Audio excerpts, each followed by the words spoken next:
E nesse mês de fevereiro, a Assembleia Legislativa do Maranhão comemora 190 anos de sua fundação.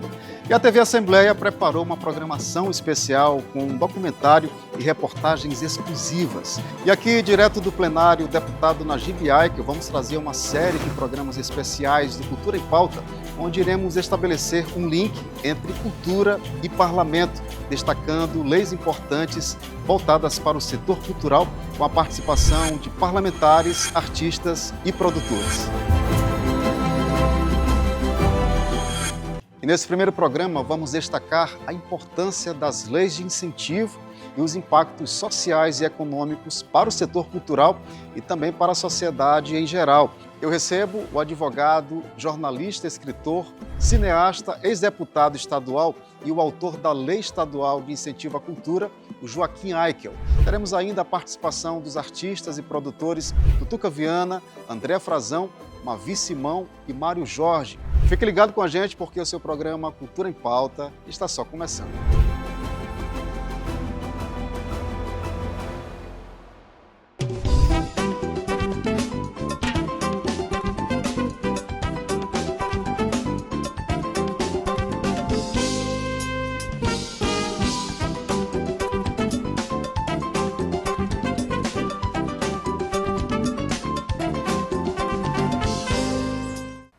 O acesso à cultura está entre os direitos fundamentais da Constituição brasileira.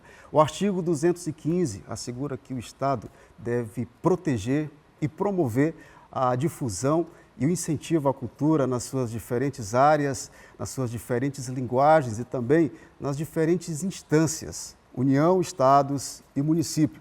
Nesse primeiro programa, nós vamos destacar a importância das leis de incentivo, o impacto que esses mecanismos têm para o setor e também para a sociedade. E vamos destacar nesse primeiro programa a lei de número 9.437, de 15 de agosto de 2011, que institui a Lei Estadual de Incentivo à Cultura. Para falar desse assunto, dessa lei, eu recebo, tenho a alegria e a satisfação de receber o autor da lei, Ele que tem 40 anos de atuação na política, na cultura, no esporte, É cineasta, advogado, contista, cronista, Já foi o parlamentar, ex-parlamentar, ex-secretário de Estado, também de São Luís. Eu tenho a alegria de receber Joaquim Aikel, que é o meu convidado hoje do programa Cultura em Pauta. Joaquim, satisfação, bem-vindo. Prazer meu, Manuel. Estou muito feliz de ter sido convidado para esse primeiro programa sobre cultura da Assembleia Legislativa e a sua inteira disposição para falar de um assunto tão importante para nós todos, Bom, antes de começar falando da importância desses mecanismos de financiamento, de incentivo à cultura, vamos tentar resumir um pouco da tua atuação aí de 40 anos, e começar falando da representatividade desse espaço, que é um espaço tão importante, gente, representativo para o povo do Maranhão, que traz o nome do seu pai. É muito simbólico isso, Joaquim? Eu fico feliz pelo reconhecimento que deram ao plenário do Poder Legislativo do Maranhão, o nome do meu pai, mas mais do que isso, a importância desse local como o local onde se discute os destinos do povo do Maranhão, onde se propõe, se vota, se aprova leis que visam melhorar a vida do povo maranhense. E eu costumo dizer, Manuel, que um parlamentar, um político, vereador, deputado estadual, federal, senador, ele raramente tem sucesso ao apresentar leis. Uma lei famosa, a lei do divórcio, levou o nome durante muitos anos do senador Nelson Carneiro, que foi quem a propôs. E você disse que eu passei aí, estou há 40 anos nessa história, estou há 42, eu comecei em 82, nós estamos em 2025, então já vai para 43 anos na vida pública de um modo geral, militando como jogador amador de basquete, de tênis, e militando na cultura, escritor, cineasta, mas enquanto parlamentar, já que nós estamos no plenário da Assembleia Legislativa do Maranhão, você não pode imaginar o prazer que eu tive no dia que nós aprovamos aqui. Não era nesse plenário, foi no outro plenário. Nós aprovamos a lei de incentivo à cultura, que na verdade são duas. Lei de incentivo à cultura e ao esporte. E ao esporte, né? Elas são gêmeas. São duas leis distintas, mas têm um único propósito. O propósito é o mesmo.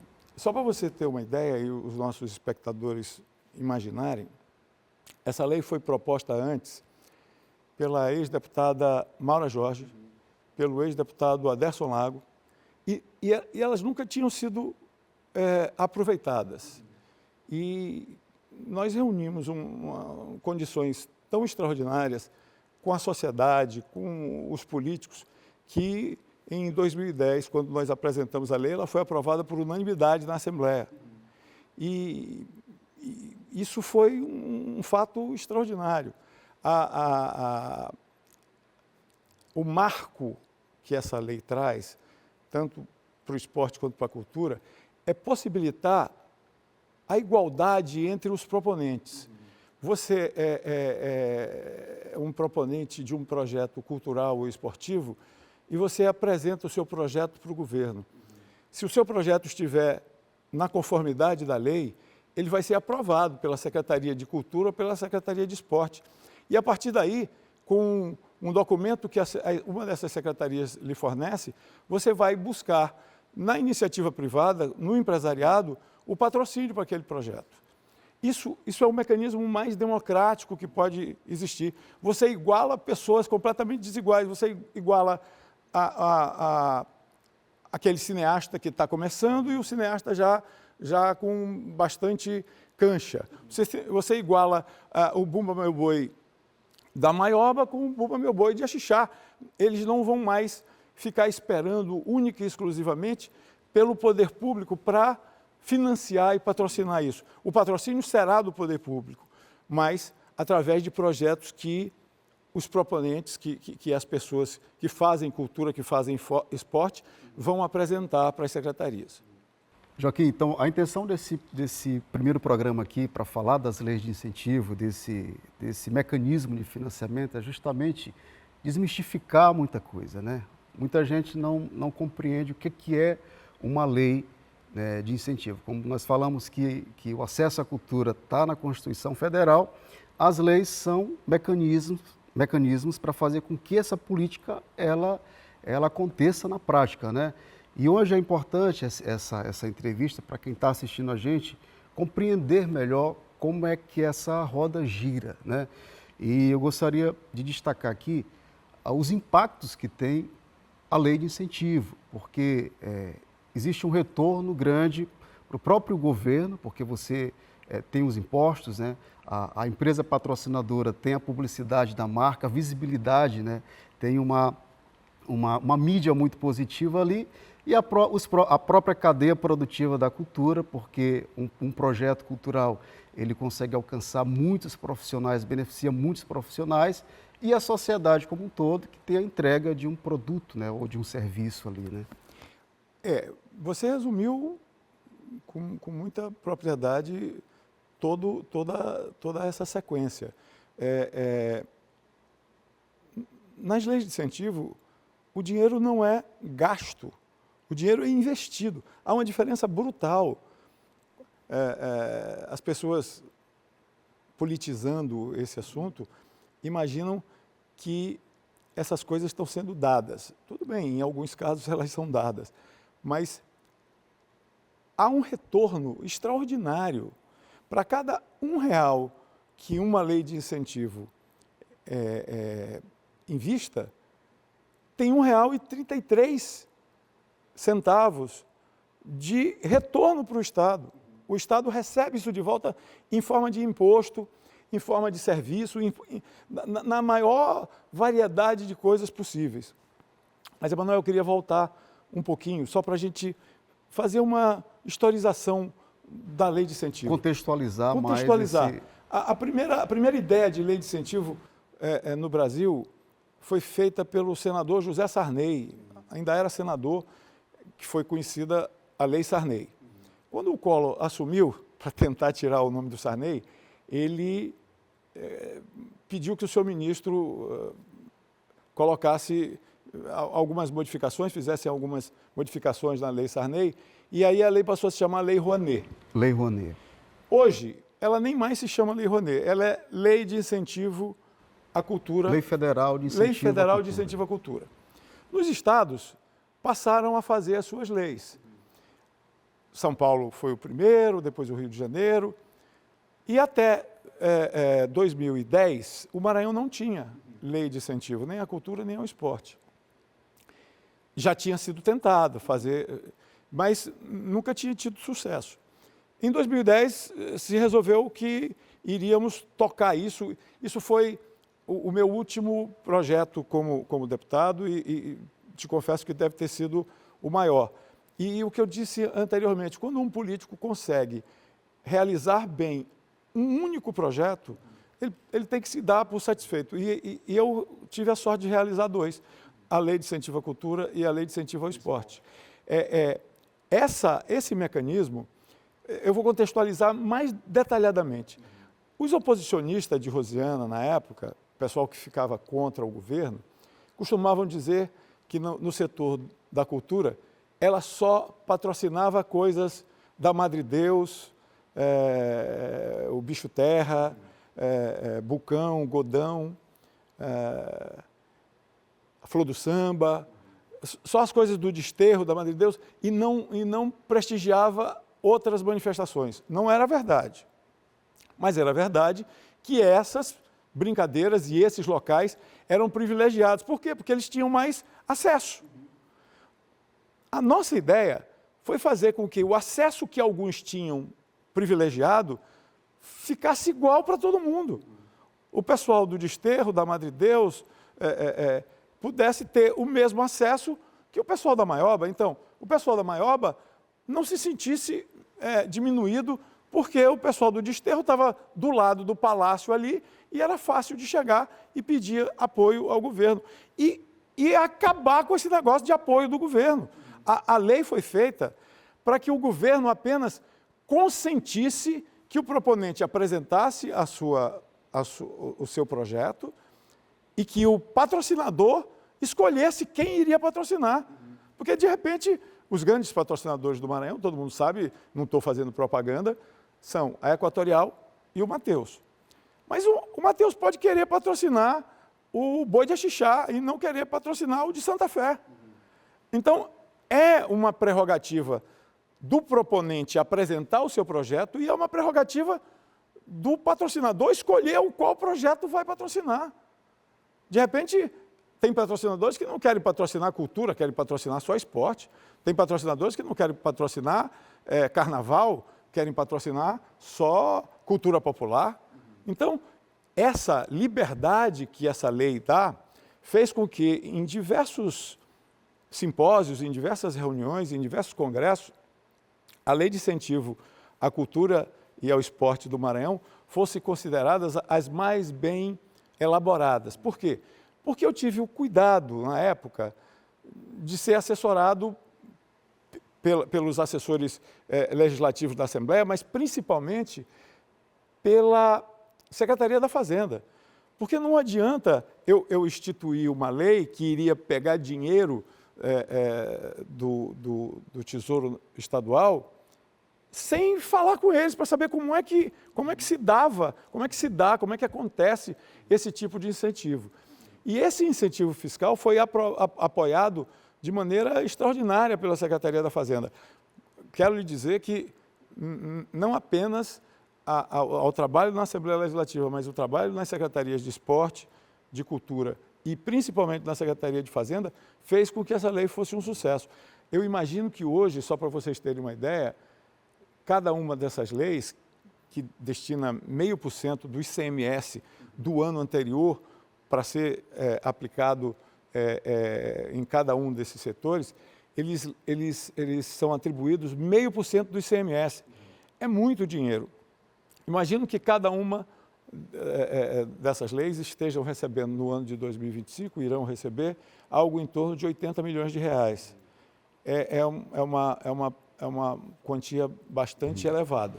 Agora, Joaquim, Vamos tentar resumir aqui de forma bem didática, né, para quem está assistindo nosso programa, e essa também é a intenção desse primeiro programa aqui, é que o governo ele não dá o dinheiro para o artista, para o produtor. Né? A lei diz que existe todo um passo a passo.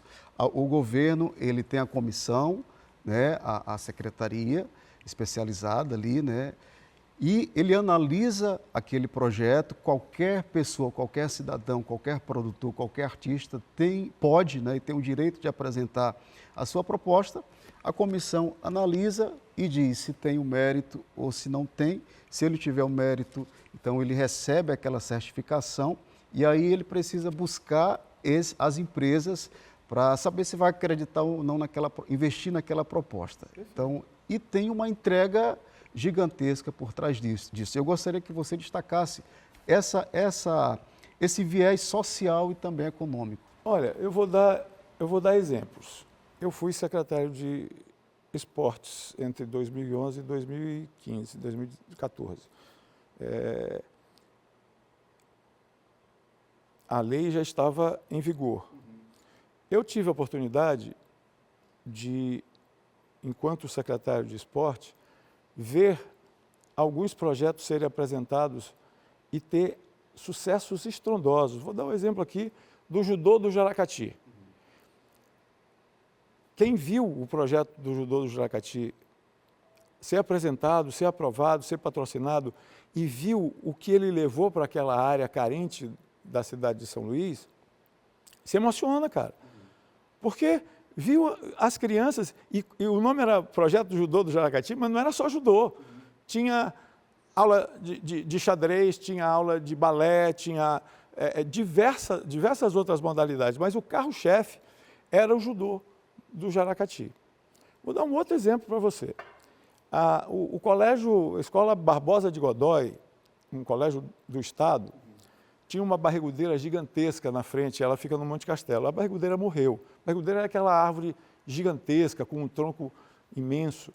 E a barrigudeira morreu, de velhice, de envenenamento. E um dia passando por lá, eu sei que o Eduardo Teles é o professor do Barbosa de Godoy e incentiva muito o handebol, principalmente o handebol feminino. E eu passei por lá e disse, por que a gente não coloca uma quadra poliesportiva aqui no lugar dessa barrigudeira? E a gente pôde apresentar, através de uma instituição, um projeto que colocou na Escola Barbosa de Godoy uma quadra poliesportiva.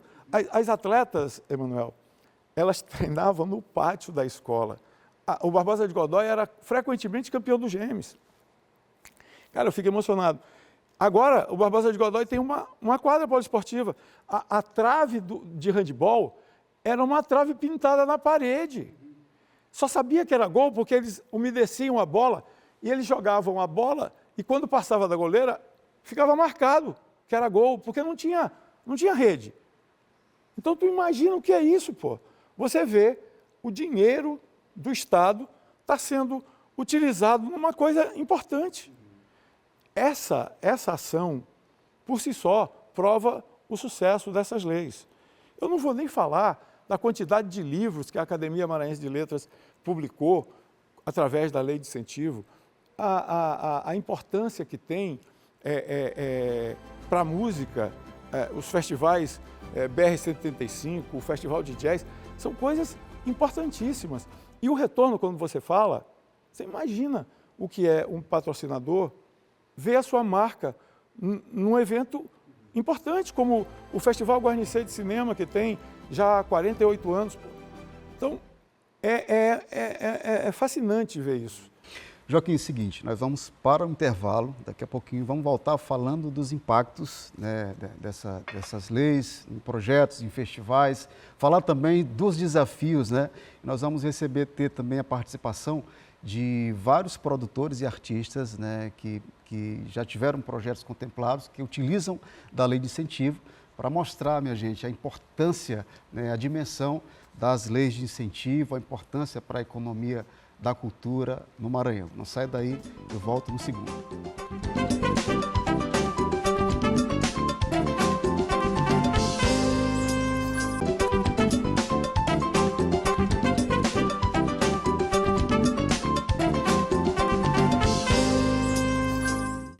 Já estamos de volta com o seu programa Cultura em Pauta. Gente, trazendo a cultura nas dimensões cidadã, econômica, enquanto direito, né? Falando da importância das leis de incentivo. Eu tenho a alegria de receber aqui o Joaquim Aikel, que representa muito bem, né, o segmento da cultura. Como eu falei, tem uma importante atuação na política, né, e contribuição na cultura do Maranhão, criador da Lei Estadual de Incentivo à Cultura e também do Esporte. Mas antes de falar, de continuar esse bate-papo aqui com o Joaquim Aikel, nós vamos chamar um vídeo com os depoimentos e a participação de vários produtores culturais, vários artistas, né, para que você compreenda a dimensão dessas leis de incentivo, os impactos das leis de incentivo para o setor cultural e também para a sociedade de forma geral. Acompanhe. Meu violão, coitado, o que é que ele fez? Alegra o dia, alegra a noite, e agora não tem vez. Barraram meu violão, alegra a noite, e agora não tem vez. Olá pessoal, aqui quem está falando é o Tutuca Viana, eu sou compositor, cantor e produtor cultural também. Estamos aqui hoje participando desse programa aqui comemorativo aos 190 anos, né, da Assembleia, junto com o Emanuel aqui, que é um guerreiro da cultura e da comunicação. Quando a gente começou o festival, começou em 2009, e a gente era privado, querendo ou não, você privilegia uma elite que tinha grana para pagar. O festival era num resort muito bonito, mas só quem podia pagar que podia assistir o festival. Dava um público maravilhoso, mas era o poder da grana, né? Então, em 2013, em 2011 a lei foi criada, mas ela funcionou 2 anos só para o esporte, né? Em 2013, através da Olga Simão, né, da Secretaria de Cultura do Estado, a gente conseguiu a lei começar a enxergar essa parte cultural, né, sem ser só esporte. E aí a gente foi o primeiro festival a ser contemplado com a lei.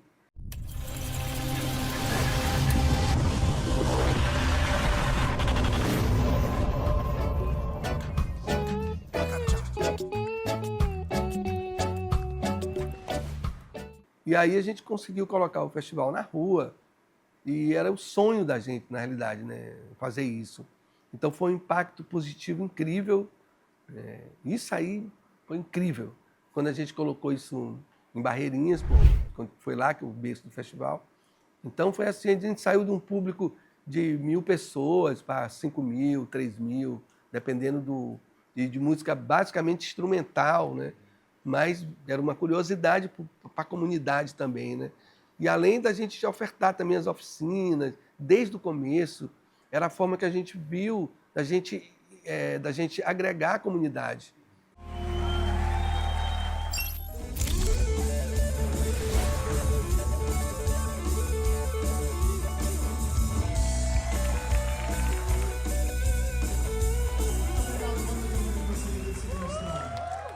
Meu nome é Mavi Simão, eu tenho mais de 30 anos de carreira, já atuei como apresentadora, atuo muito como produtora, sou cineasta, tenho também meu trabalho autoral no cinema. Meu trabalho tem um foco muito grande no fomento ao cinema maranhense, mas também tenho um pé firmado na música e desenvolvo projetos como o Maranhão na Tela e o Festival Elas.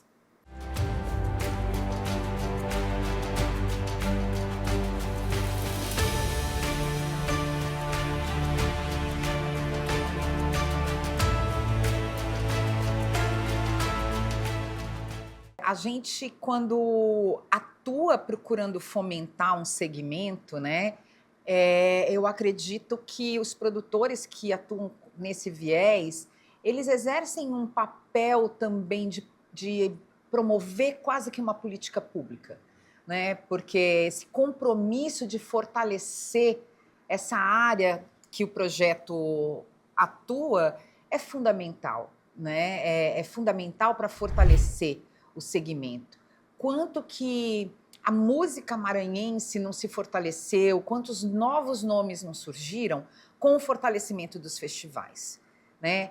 Quantos produtores, quantos cineastas, quanta gente se capacita através do Maranhão na Tela e não teria tido a vontade de fazer um filme e através do festival isso desperta uma vontade, né? Isso falando só a respeito do próprio segmento, mas e a amplitude econômica disso, né? Porque além da gente ter um compromisso verdadeiro com o desenvolvimento daquele setor, um compromisso de política pública mesmo, um compromisso de fortalecimento, um compromisso de fomento, a gente também tem esse compromisso de atuar fortalecendo também a cadeia da economia criativa.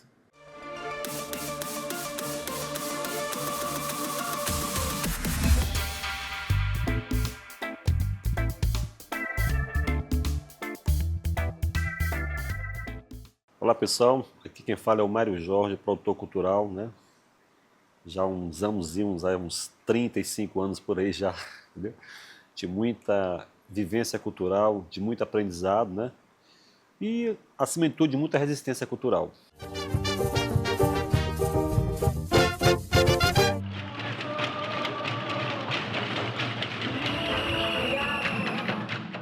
Fico muito feliz em poder proporcionar isso, né? Não só o meu projeto, mas todos os projetos que acontecem na cidade, né?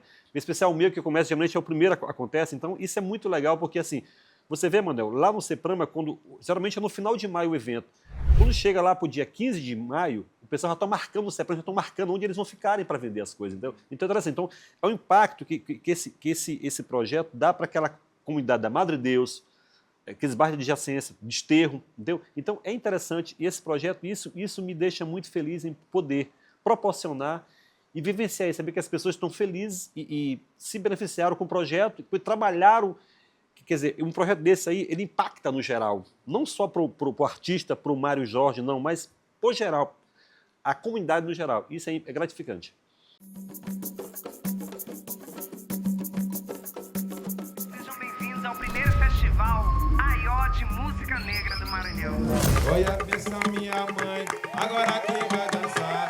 Menina tão bonita, bota a saia pra rodar. Meu santo lelear. Me chamo Andréa Frazão, sou cantora, compositora e agora estou experienciando a produção cultural, né, com projetos e me desbravando esse novo campo de atuação dos profissionais do ramo da cultura. O Festival AIO, ele nasce de uma inquietação como artista, trazendo a cultura negra, os artistas, a produção negra e a produção cultural maranhense, que é essencialmente afro, né? E a ideia de fazer inicialmente um baile com artistas pretos, isso no finalzinho da pandemia, e depois eu disse, não, gente, a gente tem que passar isso para o papel, né? E ganhar o mundo, né? Ganhar outros caminhos, percorrer outros caminhos. Então nós nos inscrevemos na lei de incentivo, a priori, e depois nós fomos para outros editais. No caso foi o edital Múltiplas Expressões da Petrobras. Nós estávamos concorrendo no período com mais de 500 projetos do Brasil inteiro. A gente conseguiu ser contemplado, o único projeto do Maranhão e também um dos poucos projetos do Nordeste. E fomos desafiados a fazer esse primeiro projeto, que foi o Festival AIO de Música Negra do Maranhão.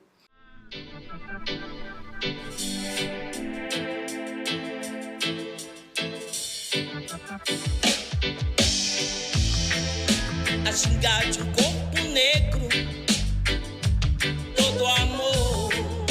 A gingar de um corpo negro, todo amor. Pensando na visibilidade, pensando no protagonismo de artistas, de grupos que trabalham com a cultura afro, que trabalham com a cultura negra do Maranhão, que está entranhada, né, que tem as suas estruturas, as suas raízes afro-brasileiras e afro-maranhenses. Então, foi pensando nisso, de dar palco para a arte negra, e a gente conseguiu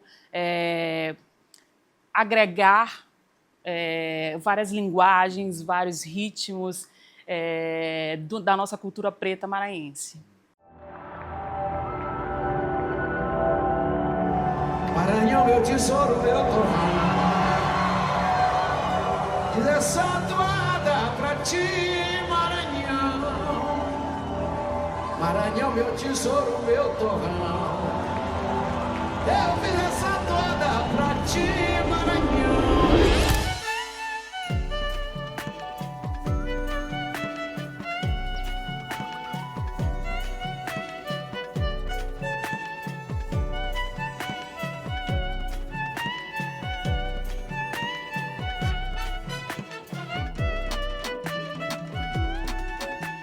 Na realidade, a lei foi criada para os artistas, para o setor cultural, e está provado que a gente sabe fazer isso muito bem feito, né? A lei de incentivo veio com esse objetivo de nivelar as pessoas. Então, não só eu como produtor, eu posso sonhar, mas também outra pessoa pode sonhar também. E tem o direito de fazer um projeto, e tem o direito de captar, de alguém acreditar nele, de uma empresa acreditar nele. E esse tripé, cara, tem que ser mantido, porque o objetivo da lei é essa, bem aí. Qualquer pessoa pode fazer um projeto, né, um projeto legal, interessante, e aprovar, né, na lei estadual de incentivo à cultura. Então, isso aí é um direito. Agora, captar o recurso é outra história. É o produtor que vai negociar com suas empresas, a empresa que ele mostrar o projeto, que ficar interessado. Esse que é o caminho correto, né? Seria muito interessante se a gente tivesse realmente uma calendarização dos principais eventos que acontecem na cidade, né? Porque isso fortificava todo o setor criativo. O impacto da economia criativa é muito grande, mas o mais importante que eu vejo é que são projetos longevos, né? Que já existem há muito tempo, até antes das leis de incentivo. Então, não é uma coisa lógica, né, o governo não enxergar isso, né? Não ver que isso já existia e buscar, inclusive, parceria. Isso seria o ideal, né? A parceria já é a chancela do certificado de mérito. Mas com esses projetos que já existem, seria muito interessante se a gente tivesse realmente uma calendarização, mas que fosse respeitada pelo próprio poder público, né, cara? As leis, né? Elas já, se é uma lei, ela é a favor da cidadania, ela é pensada, voltada para o cidadão, né? Para quem está ali vivenciando, para quem legitima algum processo através daquela lei. E a cultura é muito legitimada através das leis de cultura, né? As leis de cultura garantem a cidadania cultural, garante o acesso cultural, né? Porque a gente não conseguiria realizar nossos projetos com o que se chama, né, no meio de dinheiro bom, que é esse dinheiro que não é isenção fiscal.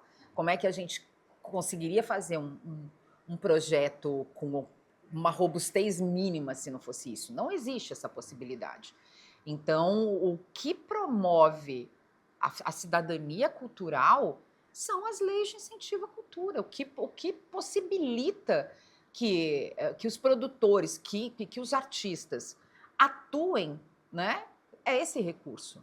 E o que possibilita que o público usufrua, que o público se beneficie, também é esse recurso, né? E dentro do Estado, você ter uma lei estadual, você poder fortalecer seus projetos através de isenção fiscal do seu Estado, com empresas do seu Estado, é fundamental, né? É importantíssimo deixar claro que não existe aporte direto em lei de incentivo, seja estadual, municipal, federal, não existe aporte direto, né?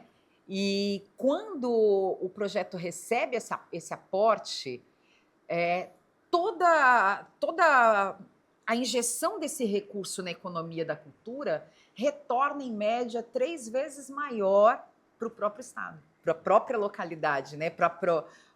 Ele volta em forma de arrecadação, E, além de voltar, ele ainda tem os benefícios do próprio projeto, né? Os benefícios de comunicação para a empresa que aportou, os benefícios de geração de emprego e renda, os benefícios de fortalecimento da cultura e da economia local, né? E possibilitar que o agente cultural independente tenha essa autonomia, né? Tenha essa liberdade, né? Nem autonomia, possa exercer o seu papel, tem também uma importância de fortalecimento de um segmento, de fortalecimento da cultura como indústria naquela localidade, né? Meu desejo diz que 2025 é um ano importante, né? E com relação a isso, né? Regido por Júpiter, que diz que é o grande benemérito do zodíaco, então fosse fazer um pedido para Júpiter, que a gente pudesse realizar, né, da forma como a gente é profissional com relação a todos os mecanismos que a gente usa para atuar, que isso fosse profissional do outro lado, né, que a gente possa, né, vou falar que dessa forma, que a gente possa ter uma perspectiva de futuro, que a gente possa contar, né, com recurso, com incentivo estadual, com o fortalecimento da produção independente, com o fortalecimento dos projetos independentes, né? Então, que nesse sonho que os projetos falem mais do que qualquer coisa e que existam e que os mecanismos de fato viabilizem os nossos projetos. O acesso e o alcance. O acesso é permitir que os fazedores, os produtores, todos aqueles que fazem a cultura e que propõem, né, que colocam seus projetos na rua, que eles consigam ter acesso a esses recursos. A gente sabe das dificuldades nos últimos anos, né, das dificuldades colocadas quanto ao acesso a essa lei, e também, quando eu falo de acesso, eu falo de poder acessar não só os recursos, mas a possibilidade de entender o que é a lei, ter acesso a informações do que é a lei, sobre a calendarização. Ela é importante, já acontece em alguns estados brasileiros, porque você demarca ali um período em que acontece um projeto X, um projeto Y, e que eles precisam ter vida e precisam ter permanência. Isso depende dos recursos das leis de incentivo, né? O produtor ele não consegue fazer sozinho, ele precisa da lei de incentivo como um aporte, como a produção, para fazer que aquela produção aconteça.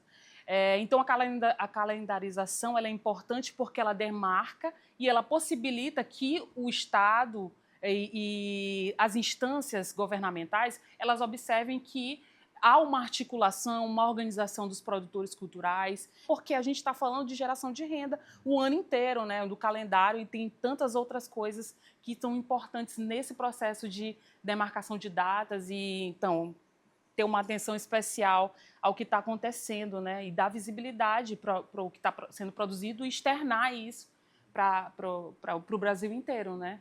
É um ano que a gente espera, né, sempre quando a gente inicia um ano, a gente inicia com pensamentos positivos, com energias positivas. Então, primeiro, parabenizar os 190 anos dessa casa, que tem que ser, e que está na sua essência, né, como casa do povo, como casa da cultura, como casa da arte, como casa da educação e de tantos outros campos de atuação. E o Cultura em Pauta, programa que oportuniza esse diálogo, oportuniza que nós possamos falar e abertura, né, para todos os artistas, os produtores, os fazedores de cultura do Maranhão. Então, parabéns à Assembleia e também parabéns ao Cultura em Pauta. Vida longa e muito axé nesse ano de 2025. Guerreiro de fé, me guarde dos males, nos cubra de axé. São Jorge guerreiro, guerreiro de fé, me guarde dos males, nos cubra de axé.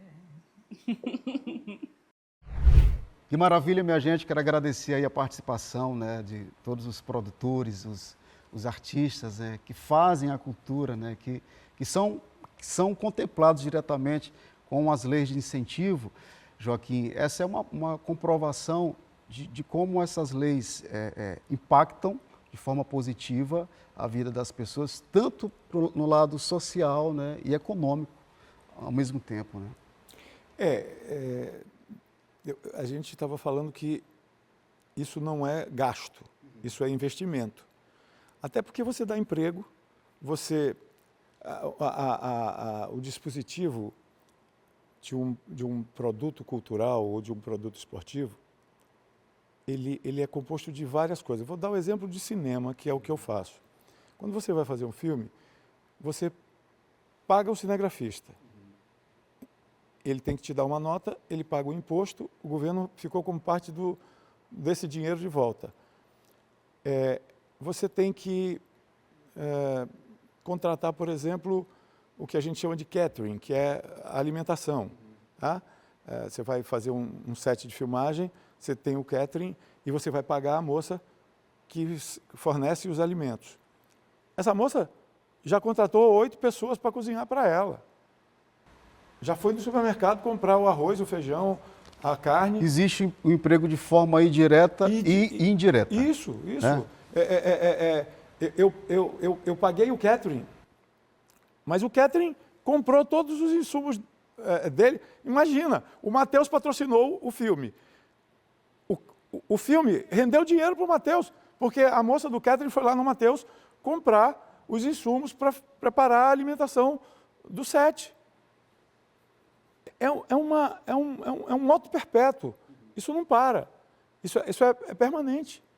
Então, vou dar um exemplo aqui, um patrocínio de um torneio de beach soccer, por exemplo.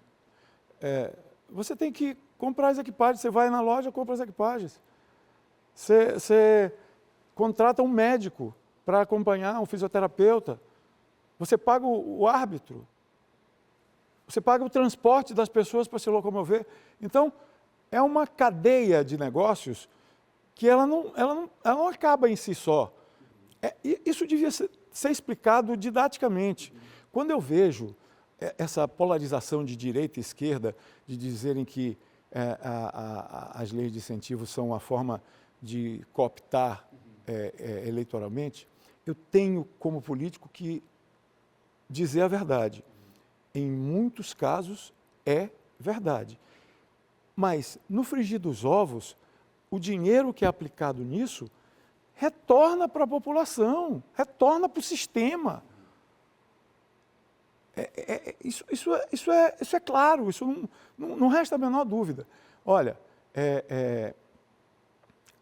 eu não tenho nenhum problema em dizer que a politização das leis de incentivo é muito ruim. No caso do Maranhão, a lei que eu criei, a lei que eu fiz, a lei que eu aprovei, ela já não é mais a mesma, ela já foi mudada em diversos aspectos, dificultando algumas coisas para os proponentes, para as pessoas que produzem cultura e produzem esporte no Maranhão. Não existe mais a representatividade social na comissão que você falou anteriormente.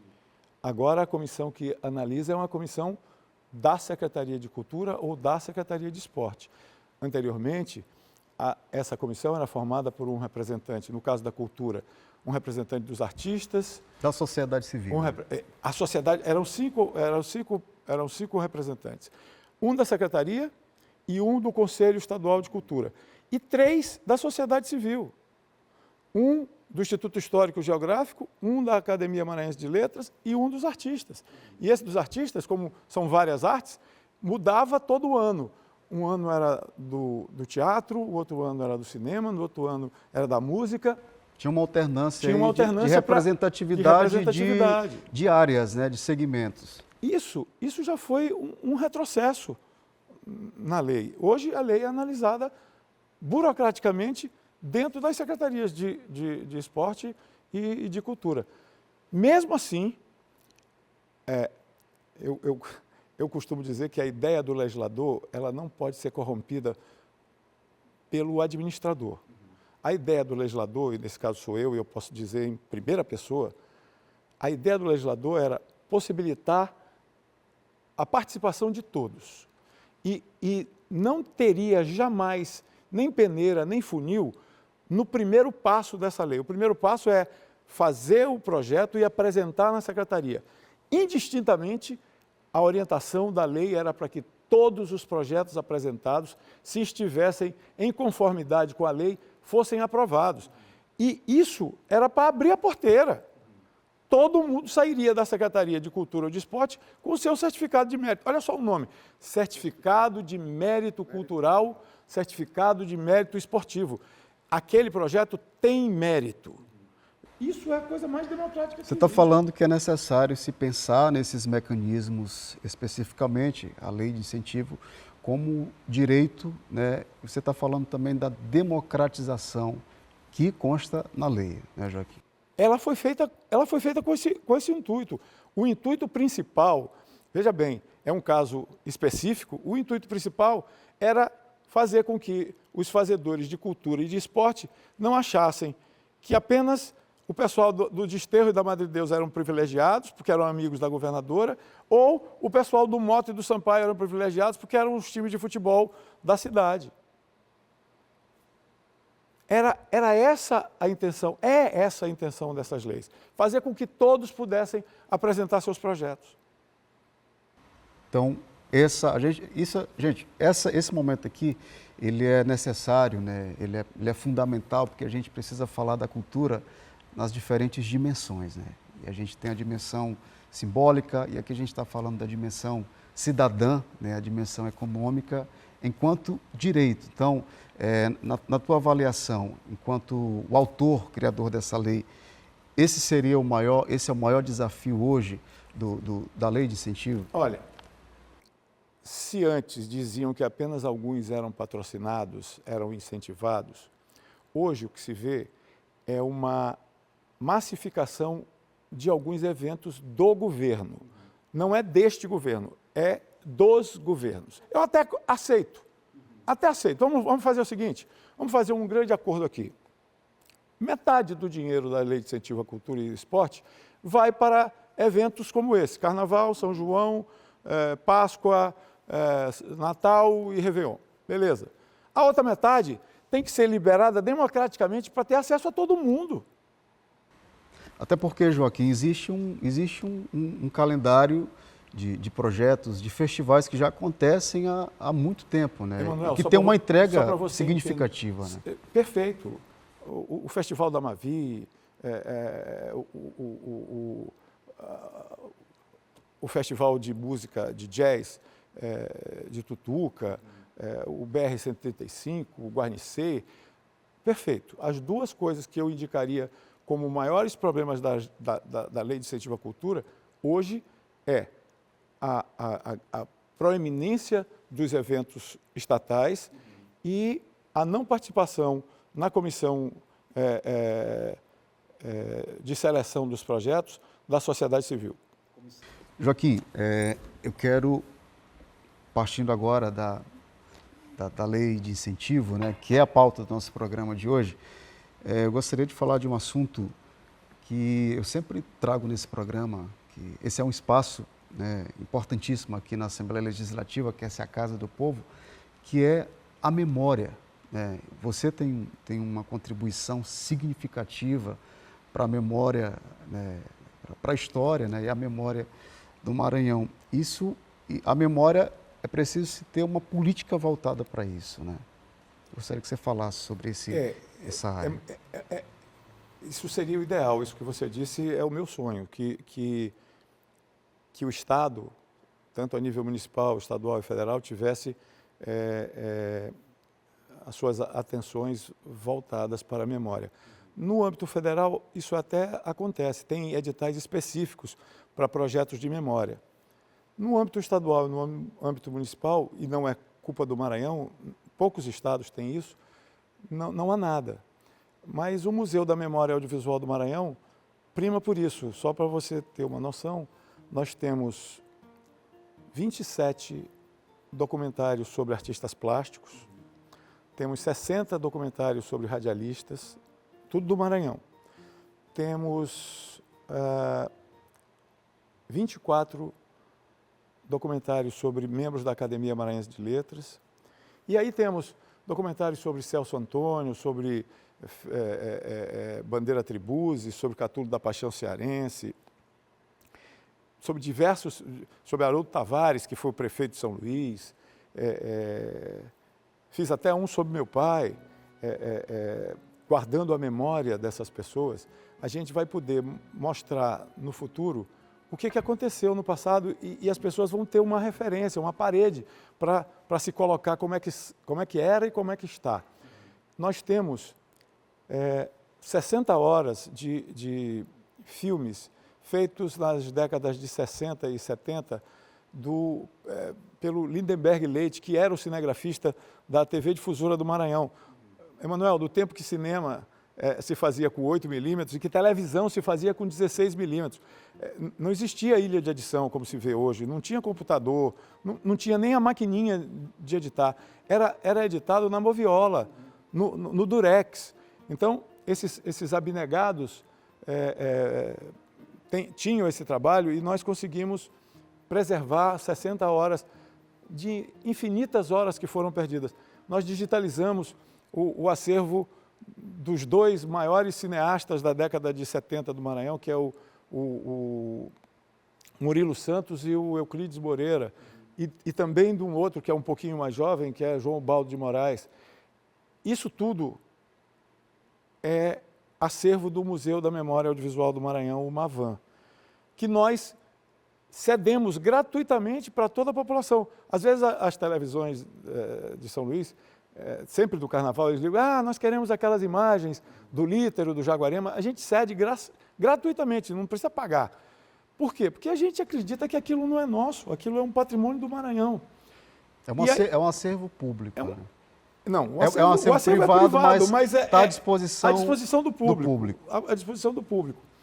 E isso que você disse me magoa muito, porque não se vê nenhum incentivo do lado estatal para que isso seja preservado.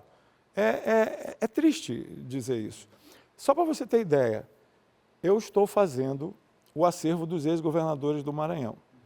Tentei do ex-governador Cafeteira. Eu não achei quase nada do Cafeteira. Tentei do Luiz Rocha. Só consegui as fotos, porque o fotógrafo, que era fotógrafo de Luiz Rocha, antes de morrer, doou para a gente as fotografias dele. Estou digitalizando, estou retocando e digitalizando as fotos dele. Os de Rosiana, eu ainda tenho, acho que 80%. De Lobão eu não tenho, mas eu espero que haja alguma coisa na difusora, tenha arquivo disso. Eu tenho alguma coisa do tempo de Sarney, não tenho nada, tenho muita coisa de Jackson, tanto prefeito quanto governador. Isso tudo é um patrimônio único. Joaquim Aikel, eu quero te agradecer pela tua participação hoje aqui no nosso programa. Esse programa ele presta um serviço também à sociedade. Hoje, minha gente, falando das leis de incentivo, né, desse importante mecanismo de financiamento, né, que contribui para o fomento da cultura em todas as áreas, né. É importante a gente falar e hoje recebendo aqui o autor da lei, né. Eu acredito que esse espaço, esse programa, ele deva ser muito importante, vai contribuir, está contribuindo também para a cena cultural do Maranhão. Manuel, muito obrigado e eu quero dar um presente para você e para a Assembleia Legislativa. Eu já doei, acho que há uns 6 anos atrás, todo o meu acervo pessoal e do MAVAN de filmes. Só que de 6 anos para cá, a gente já produziu aí pelo menos uns 80 títulos novos. Eu vou doar novamente para a Assembleia Legislativa, para a TV Assembleia, todo o material que nós produzimos. Filmes, documentários de memória, filmes de ficção, filmes de animação, para que a TV Assembleia possa ter um conteúdo maranhense em sua grade de programação. Então, isso é uma forma que eu tenho de presentear a Assembleia e de retribuir a você esse simpático convite. Que maravilha, agradeço em nome de toda a nossa equipe, né? A equipe da comunicação também, da Assembleia Legislativa no estado do Maranhão. É isso, minha gente, nós acreditamos na força transformadora da cultura, nós acreditamos na cultura enquanto uma ferramenta de transformação social, enquanto direito, né? É preciso que quem faça cultura tenha acesso, né? Promova a cultura e que chegue aos mais diferentes lugares do nosso estado, né? Nas suas diferentes vertentes e diferentes áreas. Então, mais uma vez, muito obrigado aqui ao Joaquim Aikel, nosso convidado desse programa, que é uma série de programas especiais comemorativos aí aos 190 anos da Assembleia Legislativa do Estado do Maranhão. Quero agradecer a você que esteve conosco, lembrando que vamos retornar com a segunda edição, né, desse programa especial dos 190 anos da Lema, com destaque de outras leis também que incentivam, né, que apoiam a cultura no Maranhão. Muito obrigado pela tua companhia. Lembrando que esse programa ele vai estar disponível no nosso canal do YouTube, TV Assembleia Maranhão. Eu sou o Emanuel Jesus, muito bom estar com vocês. Arte e Cultura na sua TV pública e até o nosso próximo programa. Valeu!